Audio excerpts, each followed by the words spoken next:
Hello നമസ്കാരം. സുഖമല്ലേ എല്ലാവർക്കും? ഞാനും സുഖമായിരിക്കണം കേട്ടോ.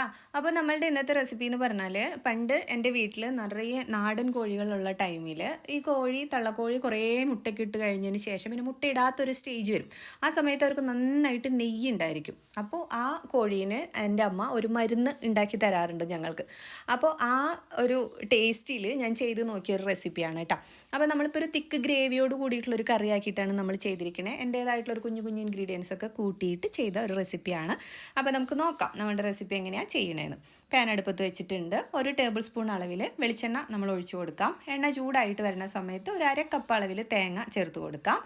എന്നിട്ട് അതോടൊപ്പം തന്നെ ഒരു കുഞ്ഞു കഷ്ണം പട്ട, അതേപോലെ തന്നെ ഒരു 3 ഗ്രാമ്പു, ഒരു ഏലക്ക, ഇത്രയും ചേർത്തതിന് ശേഷം കുരുമുളക് നമ്മൾ 1 ടേബിൾ സ്പൂൺ നിറയെ തന്നെ ചേർക്കുന്നുണ്ട്. 1 ടീസ്പൂൺ അളവിൽ മുഴുവനോടുള്ള മല്ലി ചേർക്കുന്നുണ്ട്. 1/2 ടീസ്പൂൺ അളവിൽ പെരിഞ്ജീരകം, 1/2 ടീസ്പൂൺ അളവിൽ നല്ല ജീരകം, ചെറിയ ജീരകം, പിന്നെ പോപ്പി സീഡ്സ് കയ്യിലുണ്ടെന്ന് വെച്ചാൽ നിങ്ങൾ ചേർത്തോളൂ കേട്ടോ, 1 ടീസ്പൂൺ. പിന്നെ ഒരു 5-8 ചുമന്നുള്ളി, അതോടൊപ്പം തന്നെ 2 വറ്റൽമുളക്, ഇതും കൂടി ചേർത്തിട്ട് നന്നായി തന്നെ ഒന്ന് വറുത്തെടുക്കാം. ലോ ഫ്ലെയിം വെച്ചിട്ട് ഇച്ചിരി നല്ലൊരു കളറൊന്ന് ചേഞ്ച് ആയിട്ട് വന്നാൽ മതി. നന്നായിട്ട് മൊരിഞ്ഞ് കിട്ടണം എന്നൊന്നുമില്ല കേട്ടോ. ചെറിയ രീതിയിൽ ഉള്ളിയൊക്കെ ഒന്ന് വഴണ്ട് നമ്മളുടെ നാളികേരമൊക്കെ ഒന്ന് ചെറിയ കളറൊക്കെ ഒന്ന് ചേഞ്ച് ആയിട്ട് വന്നിട്ടുണ്ട്. ഈ സമയത്ത് ഫ്ലെയിം ഓഫ് ചെയ്യാം. മിക്സിയുടെ ജാറിലേക്ക് നമുക്ക് മാറ്റാം. അരയ്ക്കാനായിട്ട് ആവശ്യത്തിന് ഒരു ഇച്ചിരി വെള്ളം കൂടി ഒഴിച്ചിട്ട് നല്ല ഫൈനായിട്ട് അരച്ചെടുക്കാം കേട്ടോ. നല്ല നൈസായിട്ട് തന്നെ നമുക്ക് അരച്ച് കിട്ടിയിട്ടുണ്ട്. ഇനി ഇതിവിടെ ഇരിക്കട്ടെ.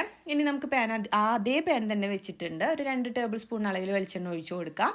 എണ്ണ ചൂടായിട്ട് വരുന്ന സമയത്ത് ഒരു 2 മീഡിയം സവാള അരിഞ്ഞത് ചേർത്ത് കൊടുക്കുക. അതോടൊപ്പം തന്നെ കുറച്ചധികം കറിവേപ്പിലയും കൂടി ചേർക്കുന്നുണ്ട് കേട്ടോ.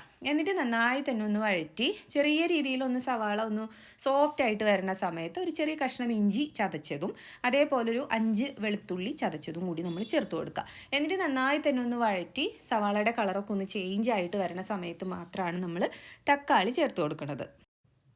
ഇത്രയും മതി. നമ്മുടെ സവാളയൊക്കെ ഈ ഒരു രീതിയിൽ കളർ ചേഞ്ച് ആയിട്ട് വന്നിട്ടുണ്ട്. ഒരു മീഡിയം സൈസ് നല്ല പഴുത്ത തക്കാളി ചേർത്ത് കൊടുക്കുക കേട്ടോ. കുഞ്ഞൊക്കെ അരിഞ്ഞിട്ട് ഒരു 1/2 ടീസ്പൂൺ അളവിൽ മഞ്ഞൾപ്പൊടിയും ആവശ്യത്തിന് ഉപ്പും കൂടി ഈ സമയത്ത് ചേർത്തിട്ട് നന്നായി ഒന്ന് വഴറ്റിയെടുക്കുക. അപ്പോൾ തക്കാളി നല്ല പഴുത്തതാണെങ്കിൽ പെട്ടെന്ന് തന്നെ കുക്കായിട്ട് കിട്ടും, നന്നായി വെന്തുടഞ്ഞ് കിട്ടും നമുക്ക് കേട്ടോ. കുറച്ച് സമയം തന്നെ വേണ്ടി വരുള്ളൂ. ഇനി നന്നായിട്ട് തക്കാളി കുക്കായതിന് ശേഷം നമുക്ക് ചിക്കൻ ചേർത്ത് കൊടുക്കാം. നമ്മളിപ്പോൾ ബ്രോയിലർ ചിക്കൻ തന്നെയാണ് ഉപയോഗിക്കുന്നത്. പണ്ട് നാടൻ കോഴി വെച്ചിട്ടാണ് ചെയ്യാറുള്ളത് കേട്ടോ.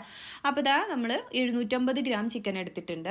കഴുകി വൃത്തിയാക്കി വെച്ചിട്ടുണ്ടായിരുന്നു ഞാൻ. അപ്പോൾ അതും കൂടി ചേർത്തിട്ട് നന്നായി ഒന്ന് വഴറ്റി കൂട്ടിയെടുക്കാം.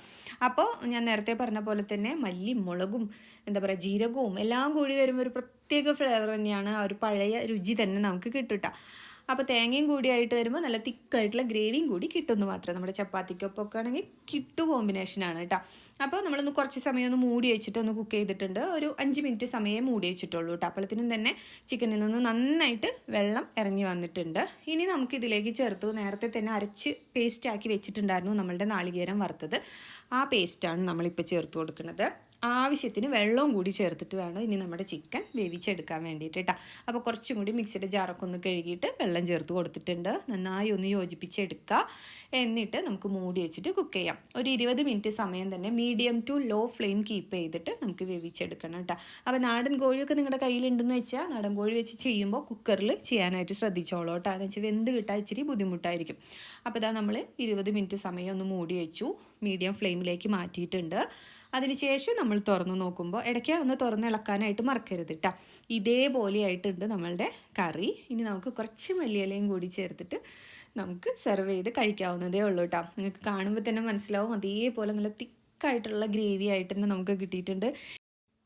ടേസ്റ്റിൻ്റെ കാര്യത്തിലാണെങ്കിൽ അടിപൊളി തന്നെയാണ് കേട്ടോ. ഒരു തർക്കമില്ലാത്തൊരു റെസിപ്പി തന്നെയാണ് കേട്ടോ. അപ്പോൾ നിങ്ങൾ ചെയ്ത് നോക്കുക. ചെയ്ത് നോക്കുന്ന സമയത്ത് ഫീഡ്ബാക്സ് ഒന്നും പറയാനായിട്ട് മറക്കരുത് കേട്ടോ. അപ്പോൾ ഇതേപോലെ ചെയ്യാൻ പറ്റാവുന്ന സൂപ്പർ ടേസ്റ്റി ആയിട്ടുള്ള സിമ്പിളായിട്ടുള്ള റെസിപ്പീസായിട്ട് ഞാൻ വേഗം വരാം. അതുവരേക്കും ബൈ, താങ്ക് യു.